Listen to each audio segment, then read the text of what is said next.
Evangelho de Marcos, capítulo 14. É isso mesmo, é. Evangelho de Marcos, capítulo 14. Um abraço ali também para Luciene, é que o celular está um pouco distante aqui de mim, que está nos mandando um oi ali também, a Luciene. Deus abençoe também você, Luciene.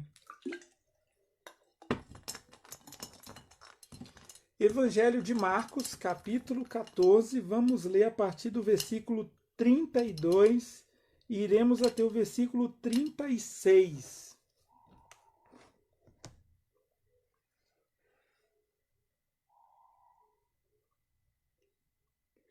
Então foram ao lugar chamado Getsêmani, e Jesus disse a seus discípulos: Sentem-se aqui enquanto vou orar.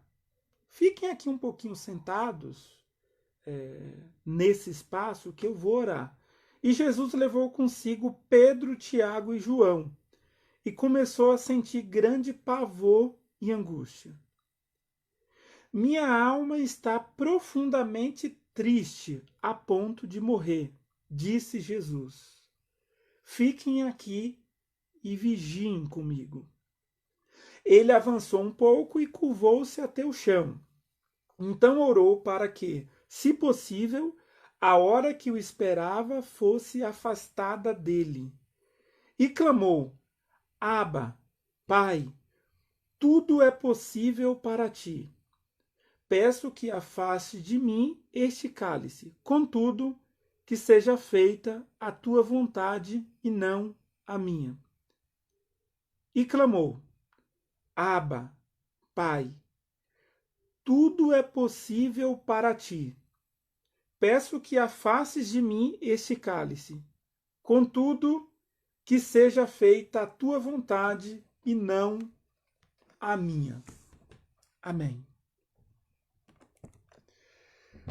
Hoje comemora-se o Dia dos Pais, e isso me fez passar essa semana pensando, meditando um pouco sobre o que Jesus, o que os evangelhos, especialmente o Novo Testamento, tem a dizer sobre essa figura do pai, né? E por que curiosamente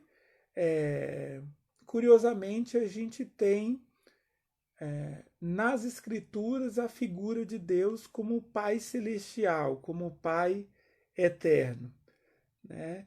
E o porquê também Jesus, no momento de angústia, perto de ser preso, no seu último encontro com os discípulos para um tempo de oração, lugar onde ele já estava acostumado a estar com os discípulos, no Getsêmani ou Getsemane.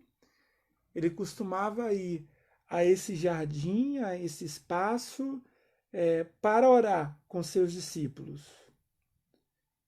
E mais uma vez ele faz isso, mas talvez entre todas as vezes que Jesus tenha estado ali no Getsemane para orar, pela primeira vez ele fica profundamente angustiado e percebe a alma muito triste, segundo o escrito do evangelista Marcos aqui, a ponto de morrer.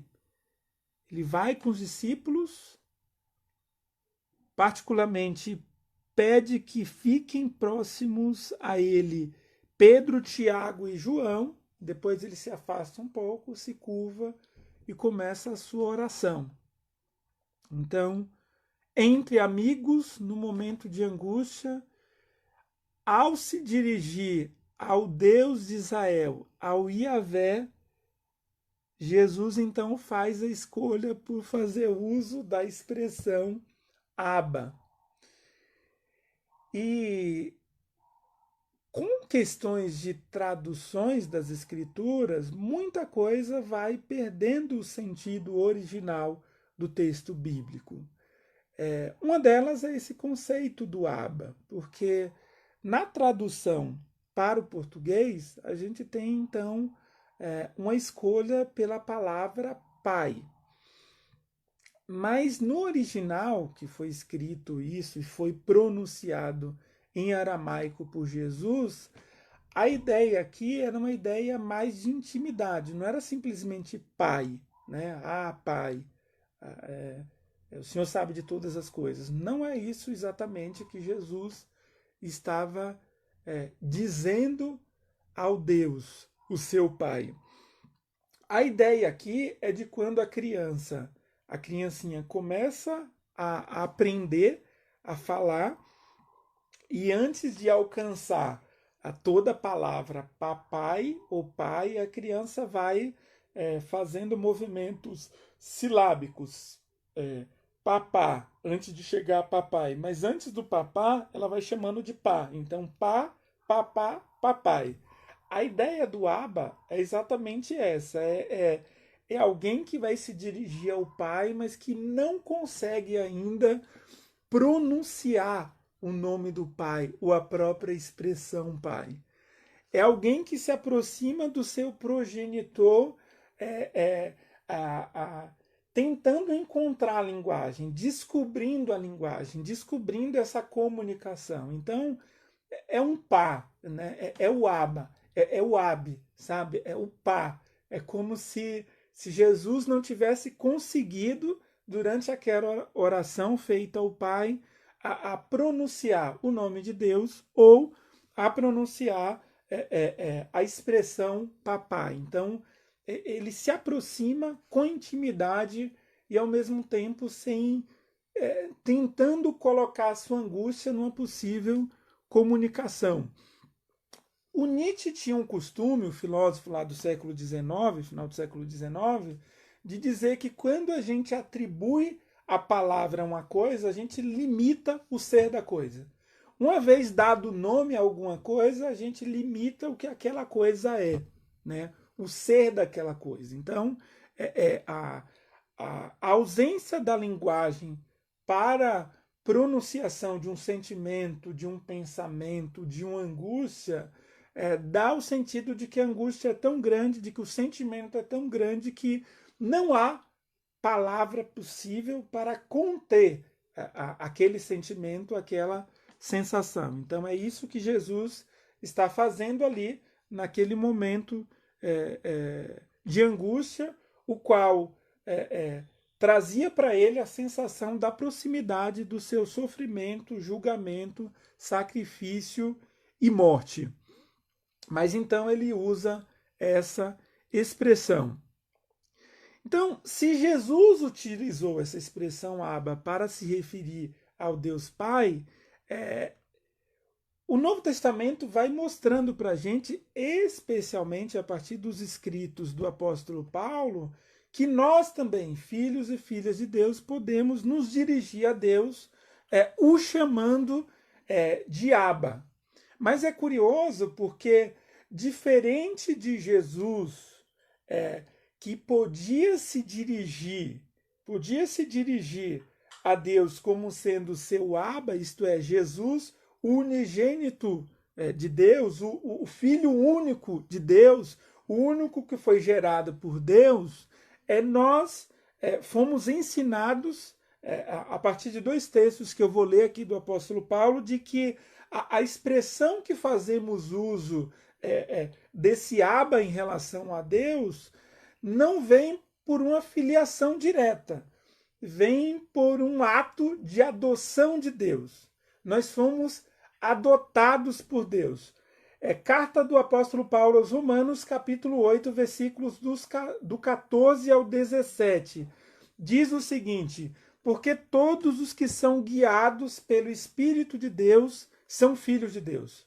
Pois vocês não receberam um espírito que os escravize para novamente temer, mas receberam o espírito que os adota como filhos. Vocês receberam o espírito que os adota, adotados, os adota como filhos, por meio do qual clamamos o quê? Abba, Pai, a mesma expressão utilizada por Jesus. O próprio Espírito testemunha ao nosso espírito humano que somos filhos de Deus. Se somos filhos, então somos herdeiros, herdeiros de Deus e co-herdeiros com Cristo. Se de fato participamos dos seus sofrimentos, para que também participemos da sua glória. Carta do apóstolo Paulo aos Gálatas, capítulo 4, versículos do 4 ao 7, diz assim: mas quando chegou a plenitude do tempo, isto é, o tempo da vinda de Jesus, Deus enviou seu Filho, nascido de mulher, nascido debaixo da lei, a fim de redimir os que estavam sob a lei, para que recebêssemos a adoção de filhos. Então, quando chegou a plenitude do tempo, Deus enviou seu Filho para que recebêssemos o quê? A adoção de filhos. E porque vocês são filhos, Deus enviou o Espírito de seu Filho aos seus corações, o qual clama, Abba, Pai. Assim você já não é mais escravo, mas filho. E por ser filho, Deus também o tornou herdeiro. Então, olha que curioso. Jesus podia se dirigir a Deus, sendo filho único de Deus, único gerado por Deus, e nós, por meio da ação e da direção do Espírito Santo, nós nos tornamos, por meio de Jesus, filhos adotivos de Deus.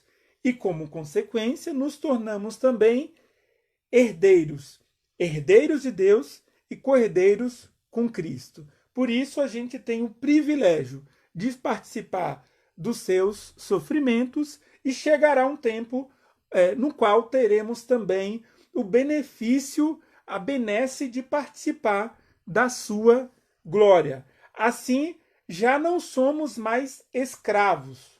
Não estamos mais numa condição de escravos da lei ou do pecado, mas fomos tornados.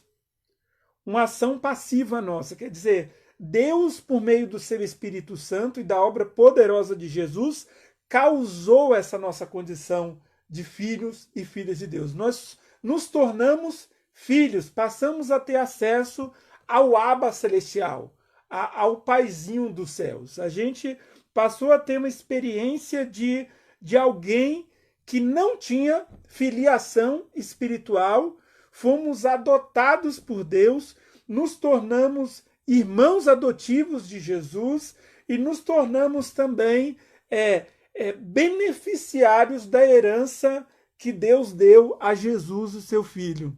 Jesus tinha uma herança que era tão somente dele, mas a Trindade fez uma escolha de fazer de cada homem e mulher, em todas as épocas do desenvolvimento da história da humanidade, deu para cada um de nós a possibilidade de sairmos dessa escravidão da lei, sairmos dessa escravidão do pecado e nos tornarmos filhos por adoção, herdeiros de Deus e co-herdeiros de Cristo, inclusive do seu sofrimento, como também da sua glória.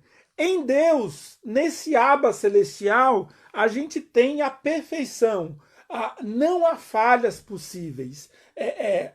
Em Deus, a gente tem a possibilidade de viver a experiência mais bela da existência, que é a experiência da nossa integração conosco mesmo e com o ser celestial, com o Pai divino. Mas eu fiquei aqui pensando, nessa ocasião de Dia dos Pais, será que seria possível os nossos pais humanos representarem de alguma forma para nós, apontarem esse Abba, esse Pai de Jesus e nosso Pai, porque nos tornamos filhos e filhas de Deus por adoção. Será que é possível associar a imagem dos pais humanos, dos nossos pais, do teu progenitor, do meu progenitor, aquela imagem do Pai Celestial, do Abba? E eu, pelo menos em minhas reflexões, eu penso que há duas respostas possíveis. Sim e não. Não e sim. Por que isso? Não é possível associar a imagem dos pais humanos àquela do Pai Celestial quando esses pais são, por exemplo, progenitores ausentes. Ou porque esses pais humanos do qual fomos gerados, né, através do movimento lá entre homem e mulher, fecundação, enfim, criação dessa nova vida, da nossa própria vida, ou porque esses pais não assumiram seus filhos ou filhas, ou porque não estão, ou estão estando. Sabe aqueles pais que existem, mas é como se não existissem?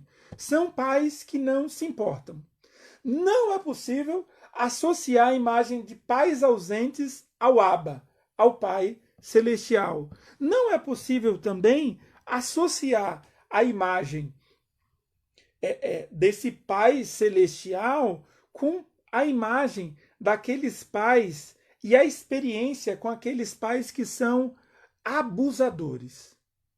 Pais abusadores, ou seja, aqueles que invadem seus filhos, a privacidade, a intimidade, que atacam, que invadem sem serem autorizados, não se importando com quem seus filhos são ou com o que os seus filhos desejam.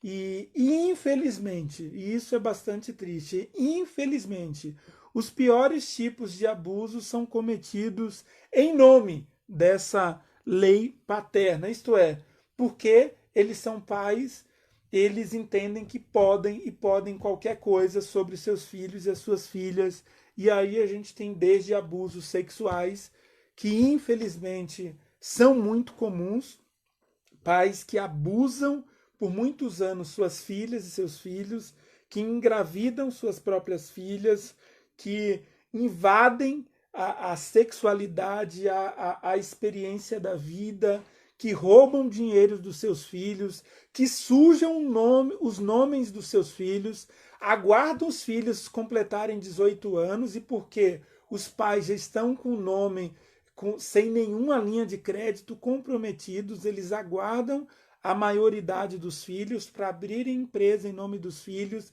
para pegar empréstimos em nome dos filhos, para destruírem o nome em termos de crédito dos filhos, para destruir a experiência de crescimento desses filhos e dessas filhas. Então são pais abusadores. Então não é possível dizer que esse tipo de pai abusador de alguma forma tem possibilidade de representar o nosso Abba, o nosso Pai de Jesus e nosso Pai Celestial. Não é possível também essa representação quando esses pais não amam seus filhos. Pelo contrário, os tratam apenas como objetos a serem utilizados. São pais que não estabelecem relações de afeto com seus filhos e filhas. Eles veem os filhos como objeto, como possibilidade de expansão, como possibilidade de ganhar dinheiro fácil, como possibilidade de não trabalharem, de não se esforçarem, que tratam seus filhos como coisas. E aqui tem pais que acham que amam, mas não conseguem demonstrar esse amor aos seus filhos, não conseguem dar afeto, dar carinho, dar abraço, dar beijo, dar palavras, oferecer palavras de apoio, de afirmação. Então, esses pais que ou não amam ou que, amando do seu jeito, têm dificuldade de demonstrar esse amor, é muito difícil que esses pais consigam serem identificados por esses filhos e filhas como uma possibilidade de representação do Pai Celestial, do Abba, do Pá, do Papá, do Papai, do Paizinho. Por outro lado, também, sim, é possível que pais humanos representem o Pai Celestial quando esses pais são pais presentes e que se importam. Apesar das dificuldades que todos os pais certamente têm, eles fazem um esforço, muitas vezes quase sobre-humanos, para estarem perto dos seus filhos e das suas filhas. Graças a Deus, porque existem esses pais. Nem sempre eles conseguem resolver as questões e os problemas dos seus filhos e filhas, mas o importante é que eles estão sempre perto. E esse perto não necessariamente significa no aspecto de distância geográfica, mas apesar da distância, estão acompanhando cada coisa que tem acontecido na vida dos seus filhos, estão presentes. Também é possível que pais humanos representem a imagem do Pai Celestial quando são pais apoiadores e cuidadores. São aqueles que olham para os seus filhos e afirmam em palavras e em atos as suas potencialidades, ajudando também esses filhos e filhas a lidarem com seus limites. Filhos que se sabem vistos e percebidos pelos seus pais, eles vão mais longe, eles sabem que eles são olhados. A figura que se estabelece de apoio, de confiança e de relação segura com esses pais, certamente vai fazendo com que esses filhos e essas filhas tenham segurança de irem para a vida, de se relacionarem com as pessoas, de se relacionarem com o mundo do trabalho, porque o olhar dos pais, a percepção que os pais tinham, o apoio que eles receberam desde a primeira infância, dizem para eles, trouxeram para eles uma imagem de que o mundo é razoavelmente um lugar seguro para se viver e de que, ainda que existam dificuldades, eles têm como recorrer a alguém, eles têm um ambiente familiar de segurança, de confiança, de amor, carregado de afeto. Então, esses pais apoiadores e cuidadores, certamente sim, eles podem representar esse Pai Celestial. A imagem desses pais faz com que esses filhos e filhas, quando se apresentam diante de Deus em oração, em clamor, em súplica, possam, a partir dessa experiência vivenciada com seus pais, ter em Deus, no Yahvé, no Pai de Jesus, no Abba, o seu próprio Pai. Eles se sentem adotados, eles se sentem filiados, eles se sentem pertencentes à família de Deus e certamente trazem consigo mesmos a experiência de um pertencimento anterior de suas próprias famílias e da relação com os seus pais. Sim, quando os pais são pais amorosos, eles também podem representar essa imagem do divino. São pais que reconhecem seus filhos como pessoas únicas. É comum que os pais vejam em seus filhos ou seus filhos como uma espécie de continuação deles mesmos. A gente diz na psicanálise que isso é uma espécie de narcisismo, quer dizer, a extensão, meus filhos vão se tornando extensões de mim mesmo. Então é comum, né, que os pais vejam seus filhos como continuação deles mesmos. Não apenas como a continuação da sua própria espécie, mas também como possibilidade de viver ou reviver algumas experiências, especialmente boas experiências. O exemplo disso sei lá, o pai queria ser médico, não teve condições de ser médico, então faz todo o esforço para que o filho ou a filha seja médico ou sejam médicos. E em alguns momentos, esse filho, essa filha, enfim, seja quem for, vai dizer que não quer ser médico, quer ser uma outra coisa, e esse pai vai ter muita dificuldade, porque ele não está falando do desejo desse filho ou dessa filha, ele está falando do próprio desejo, né? Por isso que, apesar da gente considerar normal essa tentativa dos pais verem nos filhos uma continuação de si mesmos, espera-se, no entanto, que em algum momento esses pais percebam, insisto, espera-se que em algum momento esses pais percebam que os filhos têm vida própria e sonhos que são apenas seus. Isto é possível que os filhos e as filhas tenham sonhos que não sejam exatamente aqueles esperados pelos seus pais, e isso é preciso ser respeitado. E os pais que amam os seus filhos, e que conseguem demonstrar esse amor, que são apoiadores, que são presentes, que se importam, que são amorosos, eles olham para esses filhos e filhas como pessoas únicas, sujeitos de desejo, desejos que são próprios dos filhos. Isto é, eles podem viver, ainda que vez ou outra esses filhos ou filhas pareçam estar indo por um caminho muito ruim, sob a orientação dos pais, e apesar da orientação dos pais, eles são livres para fazerem as suas próprias decisões. Então, a gente tem figuras paternas que podem representar essa imagem de Deus e figuras que, certamente, além de não representar a figura de Deus, dificultam e muito a relação dos homens e mulheres com Deus. E algumas questões aqui importantes é que é importante a gente pensar nisso. A paternidade humana e divina não tem genitália. Então não se escandalize com a minha frase. Por isso eu repito, a paternidade humana e divina não tem genitália. Deus não tem sexo nem tem gênero. Então Deus não é homem. Assim como também Deus não é mulher. Assim como também Deus não é qualquer uma outra coisa em termos de sexo ou de gênero. Né? Quando a gente lê as escrituras, inclusive em alguns textos, a gente tem essa imagem de Deus, imagens masculinas a respeito de Deus, na tentativa de representar quem Deus é, e a gente tem imagens femininas, como, por exemplo, a imagem de um Deus que, como um galinha, ajunta os seus pintinhos sob as suas asas. Então, Deus não é mulher, assim como também Deus não é homem. É importante a gente pensar nisso, né? Os pais humanos também não, né?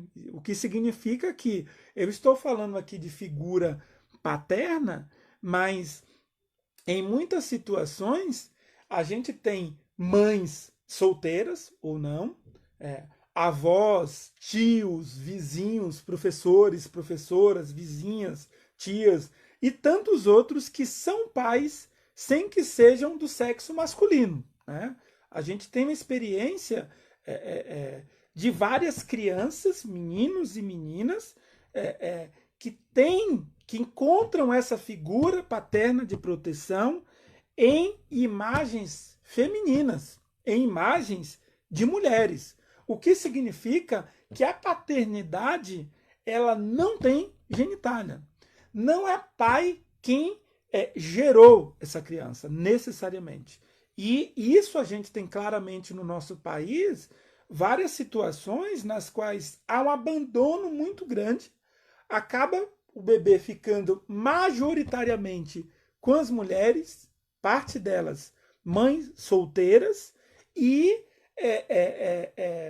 a figura da mãe e do pai pode se concentrar na própria mãe, ou no avô, ou na tia, ou no tio, ou no irmão da mãe, entendeu? Então, assim, essa ideia de que a paternidade humana ou divina tem genitália é como se você dissesse assim, Deus é homem, o que não é bíblico e não tem base bíblica ou teológica alguma para se afirmar que Deus é homem, porque Deus não tem sexo, e também dizer que a paternidade humana é exclusivamente do campo da existência da genitália de um homem também é absurdo. Porque tem vários pais que não são homens. Tem vários pais que são mães e várias outras figuras femininas. E talvez isso nos desafie a reimaginar, quer dizer, a criar uma outra imagem, ou ressignificar, isto é, a significar novamente o que cremos, inclusive a respeito de Deus. Porque Deus não é homem macho. A Bíblia diz, e afirma isso o apóstolo João, que Deus é amor. A afirmação das Escrituras é que Deus é amor. Inclusive, o apóstolo João diz que aquele que não ama não conhece a Deus, porque Deus é amor. Então, Deus não é homem, Deus não é macho. Porém, já era de se esperar que em sociedades nas quais os corpos das mulheres são negados ou diminuídos, Deus fosse transformado num Deus homem, pai, macho. Um Deus mulher, mãe e fêmea seria a representação de um Deus fraco. A gente está falando de uma sociedade patriarcal. A gente está dizendo de um movimento desde antes do primeiro século, do período antes de Cristo, e depois, durante o período bíblico ali do primeiro século, a mulher ela era excluída, ela era tratada como coisa, como objeto, como propriedade, primeiro do pai, e depois dos 12 anos, com a possibilidade do casamento, ela passava, através do ato do casamento, a ser propriedade do marido. Sequer as mulheres eram contadas no censo. Então, pensar nas escrituras, no desenvolvimento do texto bíblico, deixando escapar a possibilidade da imagem de um Deus mulher, mãe e fêmea, era apresentar um Deus fraco. Então, os judeus já tinham essa imagem um tanto que masculina de Deus, do Yahvé, do não pronunciável, do nome que não se dizia. E aí o cristianismo do primeiro século também foi acatando essa imagem do Deus Pai como sendo macho. E nós, culturalmente, quando nos dirigimos a Deus em oração, a gente vai, de alguma forma, acreditando que é um homem quem está do lado de lá. Não é um homem, porque como disse a André ali no comentário dela, olha, Deus não é homem nem mulher, ele é tudo. Concordo com você, André. Quer dizer, Deus não é homem nem mulher, não tem isso. Então, é um absurdo, né? Eu insisto, Deus é amor. E quaisquer tentativas de representações possíveis dessa imagem do Abba, dessa imagem de Deus, só pode se dar através de exemplos das relações nas quais prevaleçam amor e cuidado. Então a questão da imagem de Deus está vinculado ao amor e ao cuidado de Deus, não à imagem do homem e da mulher. Eu costumo dizer nos atendimentos pastorais, quando alguém me conta de um pai abusivo e a pessoa na sequência me diz uma dificuldade de chamar Deus de pai, eu digo para ela, quem foi a figura que representou para você essa relação de amor e cuidado? E a pessoa diz, foi minha professora, então chama Deus de professora. Quem representou essa relação de amor e de cuidado para mim foi a minha tia, então chama Deus de tia. Foi minha mãe, chama Deus de mãe. Porque Deus não tem sexo. A ideia dessa oração e a tentativa de se dirigir a Deus numa relação de intimidade, de proximidade, de afeto, tem a ver com esse amor relacional.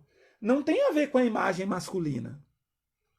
Então, se a gente fizer um esforço para tentar fazer e alcançar, experimentar essa representação, tem que ser por meio de relações que representem para nós essa força do amor e essa força da proteção e do cuidado que Deus tem por nós e que figuras humanas acabaram tendo também por nós, e isso nos demonstrou um pouco de Deus aqui na Terra, nas relações humanas, e isso nos deu a experiência, nos permitiu vivermos a experiência de cuidado humano.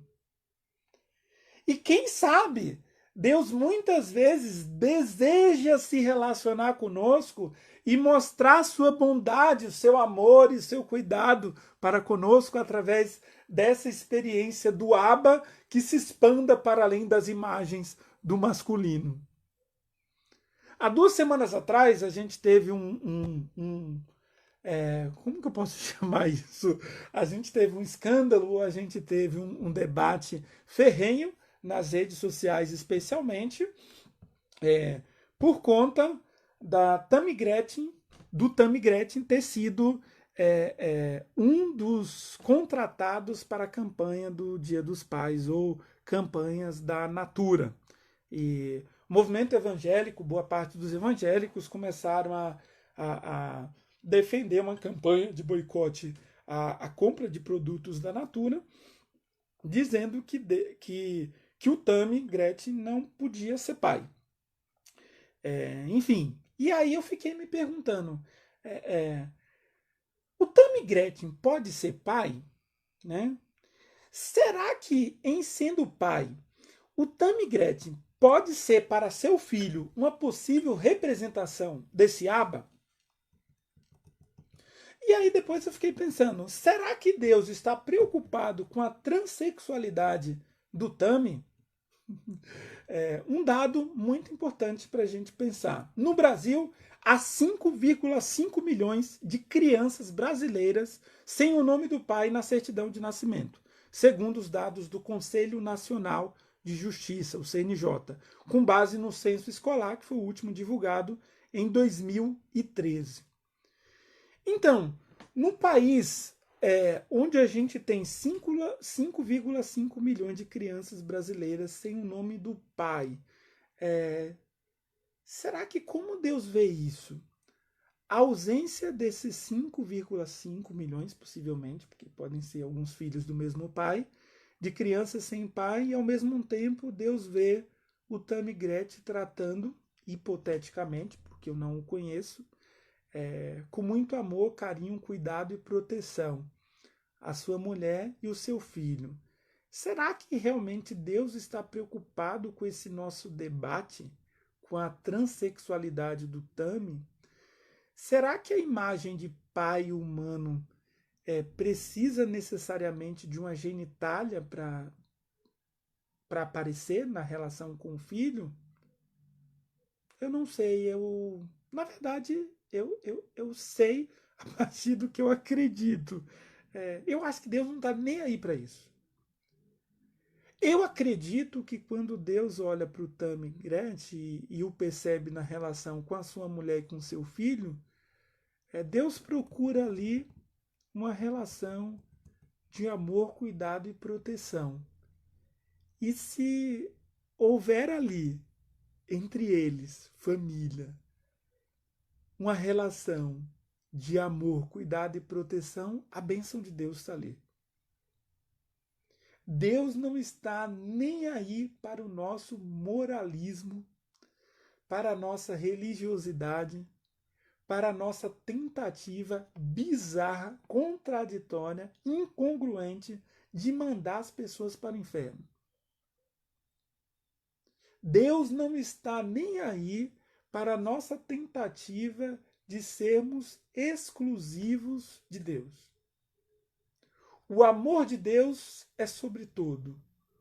O Pai, quando Jesus fez a oração lá do Pai Nosso, ele disse que o Pai era de todos. O Pai deveria ser de todos. O Abba é o Abba de todos. De homens, mulheres, homossexuais, transexuais. O Pai é o Pai de todos. Somos nós, com o nosso egoísmo, com o nosso moralismo, com a nossa compreensão machista, preconceituosa e intolerante das Escrituras, que queremos nos ver e nos perceber e nos reconhecer como exclusivos.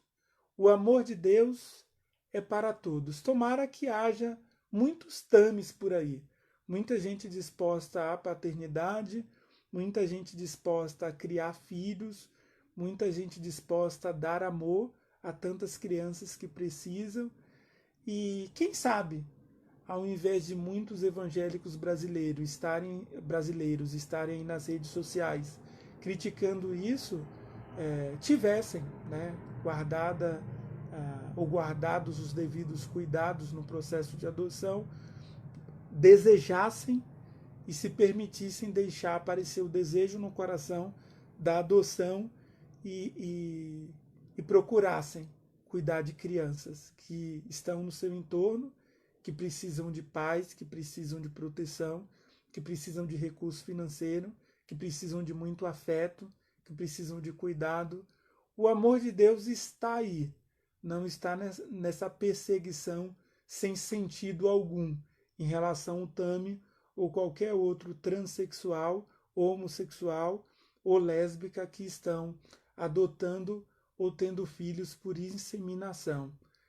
Será que cabe a nós tirar do outro direito à paternidade? Será que é isso que Deus espera de nós? Será que a gente é algum tipo de justiceiro moralista? Eu acredito que não. Eu acredito no amor de Deus que é derramado em nossos corações. Eu acredito no amor de Deus que é derramado sobre nós, enche o nosso coração e faz transbordar para todos aqueles que estão no nosso entorno, que faz esse amor ir além de todos esses nossos conceitos e preconceitos, e de tudo isso que limita a manifestação do amor de Deus entre nós. Tomara que o amor de Deus cresça, tomara que, como diz aqui o texto bíblico, o Espírito de Deus tenha nos tornado realmente filhos de Deus. E em sendo filhos, a gente nunca se esqueça que filho unigênito de Deus, filho gerado por Deus, só existe um, Jesus. Nós somos filhos, todos nós, filhos e filhas por adoção.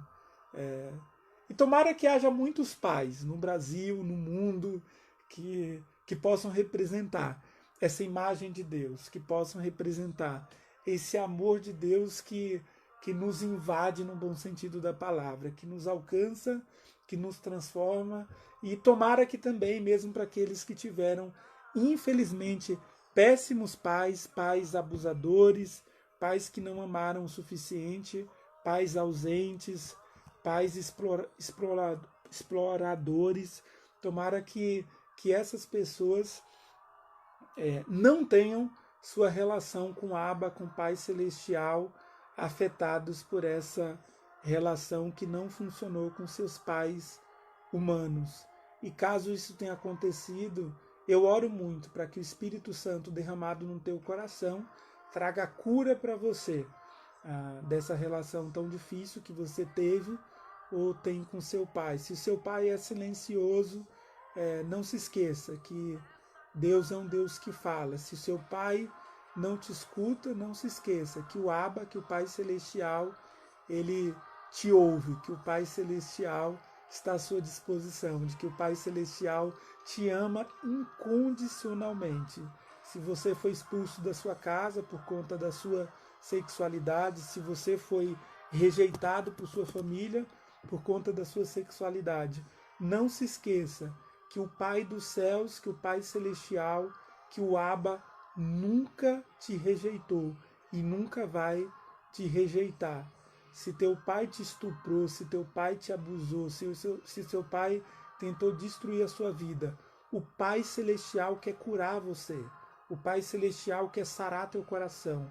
O Espírito Santo está sobre você e pode transformar a tua vida, pode transformar a tua história, pode trazer cura sobre você, pode trazer bálsamo sobre você, pode encher o teu coração de amor, de paz, de restauração, e pode transformar o sentido da tua existência. Que você receba essa paz de Jesus no teu coração, que você receba o amor de Deus no seu coração, que você receba a vida de Deus na sua vida, que eu desejo muita presença de Deus sobre você, eu desejo muita paz de Jesus arbitrando no teu coração, eu desejo muitas coisas boas para você, eu desejo que tua relação com a Abba se estabeleça da forma mais maravilhosa possível, um Pai que não desiste, um Pai que não esquece, o Pai que nos acompanha, um Pai que nos abraça, um Pai que nos sara, um Pai que nos perdoa,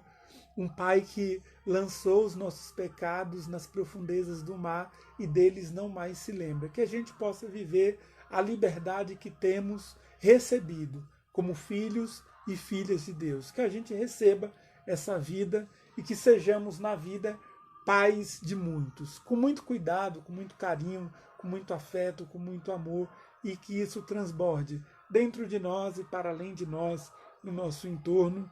Em nome de Jesus, que isso seja uma verdade em cada um de nós. Deus abençoe muito a vida de vocês. Oh, oh, oh, oh, oh, oh.